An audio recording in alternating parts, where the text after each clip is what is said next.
to that one. Our last story, we are going to be talking Planned Parenthood. This is from the Washington Examiner.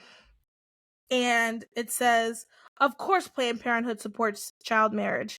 This is a op-ed, by the way. So, But however, I read pretty much the exact same article on NBC. Really? That's interesting. Yeah, like almost verbatim. This one's like obviously biased, but NBC says the exact same facts as this article. Okay. So here we go. As states push to end child marriage, they face an unlikely opponent, the abortion lobby.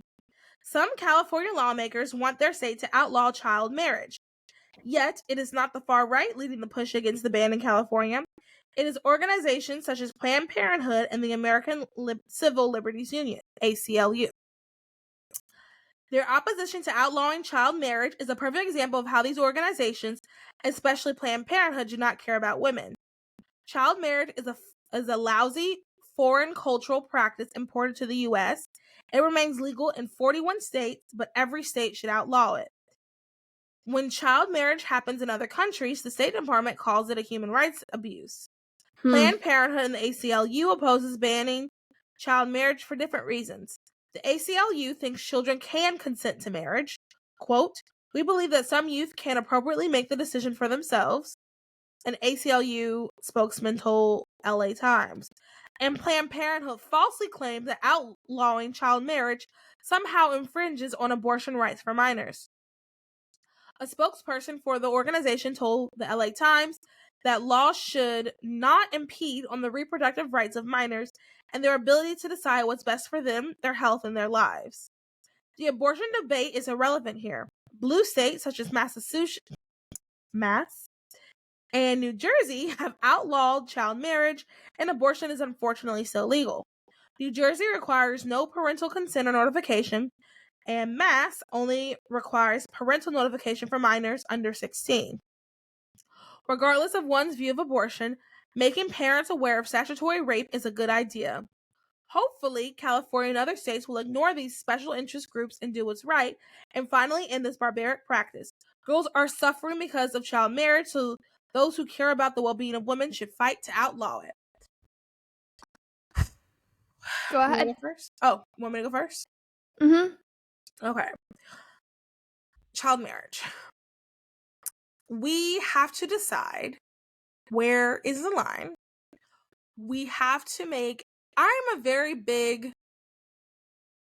Now, this might sound a little crazy, and I might be alone in this. I like having rules and lines.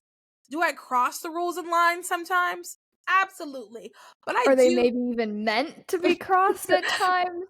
Absolutely. Absolutely. But I do like to have that, to have like something to, I guess, measure. We have to decide, are children or are they adults? And we have to come up with an idea. I think about, for example, 16. Getting married at 16 is crazy right now. Like the idea of a 16-year-old being mature enough to get married. What? My grandmother got married at 16. During her time, I mean, that was old. Like, yeah. She's a spinster at 16. You're not married. You're kidding. You know? I'm exaggerating. Probably 17. Right. So we have to decide, like, are children or are they adults? And I think that a lot of it has to do with maturity. And I think that if, like, I really don't understand why Planned Parenthood has anything to do with this. I've been trying to figure out, like, why they would think that it would affect child, like, abortion, but I can't really, I don't fully understand it. Because in my head, anyway, the ACLU's point, what did they say? They said that children can consent to marriage. I disagree. I will say that, because in my head I'm thinking, like, maybe they mean like two 16-year-olds. Two 16-year-olds can consent to each other, but, like, is that wise? Like, is that smart? Is that, should we be, like, is that something we should do? I definitely agree that 16 is weird for today.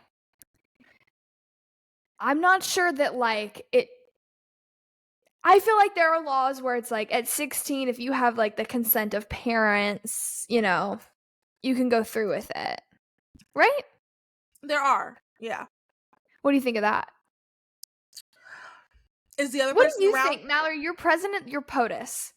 What is the marriage law? So, okay. If it's like a 16-year-old and another seven, like let's say 16 and 17, Right. their parents consent. Fine, I guess. Uh-huh. I'm probably doing one of those things.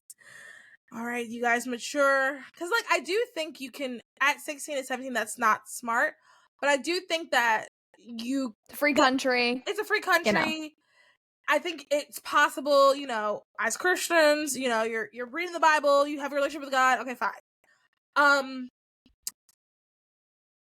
Under that, I just don't see like Yeah. a 14-year-old, even like once again, like I think 18 to 16, those are like they're a little bit more mature. I think they understand consequence a little bit better, not much better, but a little bit better.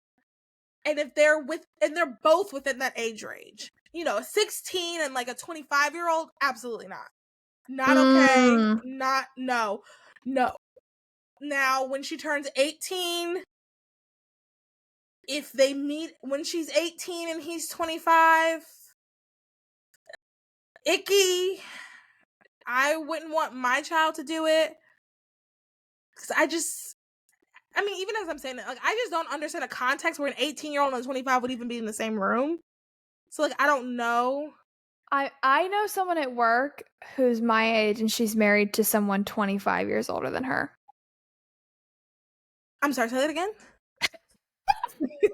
Sorry. How old? Your So, response. give me the age. Give me the age. Gauges. I think she's 25 and I think he's 40.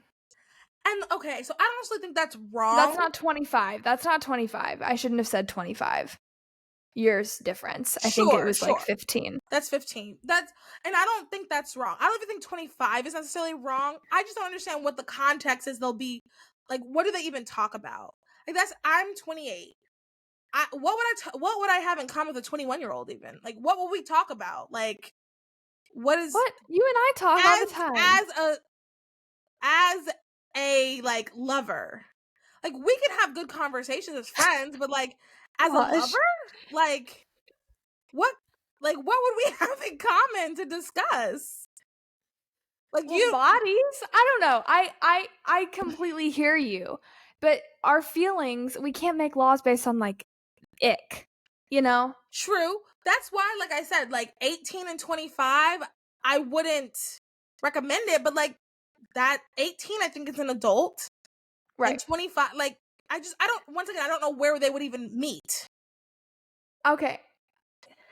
I'm really caught up on Planned Parenthood, like supporting child marriage, and I'm really not surprised by it. I mean, every time they do something that's like so wild to me, I have to remind myself that this makes sense. This tracks. Yeah. Like, how many times have we seen Planned Parenthood cover up human trafficking situations? How many times have we seen, 40-year-old men bringing in 15-year-old girls that they are not related to, Mm-hmm.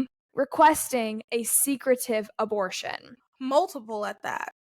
Multiple actual convictions and firings of Planned Parenthood employees for things like this, as far as we know. I think it tracks. I think what I am like the whole Planned Parenthood aspect. So like ACLU, like I said, I can I don't necessarily agree, but I can see how they reach that conclusion. Planned Parenthood, it's so hard for me to wrap my mind around it. Yeah, here's what it is. It's the idea that even if you're 12, and I don't agree with this, but even if you're as young as 12, you have a right, this is what they would say, to your body, and you have a right to marry. Because if you don't have a right to marry, you don't have a right to your body because you're a child, right? Like, Okay. if you don't have a right to marry, you're not going to be taken as seriously when you do have to make bodily decisions, quote unquote. Okay. So, if we can lower the age of consent, if we can make children sexual creatures, then we can normalize abortion among children. Okay. And thank you for breaking that down for me. And I think that is just unfortunately, the natural progression of saying that abortion is okay in every circumstance. I think you did a good job breaking down what Planned Parenthood is believing and like what you have to, if you're going to say abortion should be legal, you're going to have to, and you're going to say without any without any Right. restrictions, You have to you're mean it. going to have to make that jump to child marriage, which is so crazy. Like I said, I couldn't even, like, I didn't understand it. It's such a crazy idea, but that's, if you're going to say that, that's the natural progression. I mean, if you think back to like 5 years ago, we were all outraged that they were advocating for, 12, 13, 14-year-olds having access to birth control. Then it Right. became access to birth control without parental consent. Then it became abortion without parental notification or consent. Now it's marriage to a possibly horrible, horrible man, or I guess woman, and we're Well, trying to let's be keep up. We're honest. just trying Yeah. to keep up. Yeah.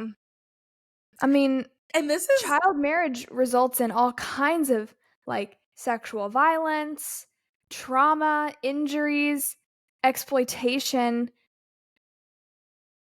True love is obedient. True love has boundaries, telling. unlike Planned Parenthood. Yeah.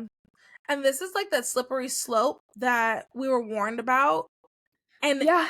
we say it's a fallacy. And I remember thinking, like, oh, XYZ is not going to happen. But this is, I Mhm. mean, this is the natural progression. This does happen. This is that slippery slope. So, once again, back to boundaries, back to having the rules and the laws. This is why it's so important for us to have a concrete time that we as a country recognize life begins. And the only time that we can, that is logical, philosophical, moral, is at conception. And that's why we need a concrete time. Anything else you want to add? I just think, I mean, I go back to this a lot, but like if you can weaken the family, you can weaken society. Mm-hmm. The attack on the family, it's working. And if you can manage to separate the most natural, the strongest animalistic bond between mother and child, you can do anything. And they've managed to do it. And hot take, another example of weakening the family that we've been talking about in this podcast is Charlie Sheen's daughter smoking vapes every single day since she was 14, joining OnlyFans. Charlie Sheen and Denise Richards were very toxic. And they did Oh, not, without a doubt. was not a good, I mean, I don't even know how long they were married, but it just wasn't healthy. It wasn't good. And their family, the family unit, broke down, and these are partially the results. So Yeah, you're right. 100%. Nobody wins when the family feuds.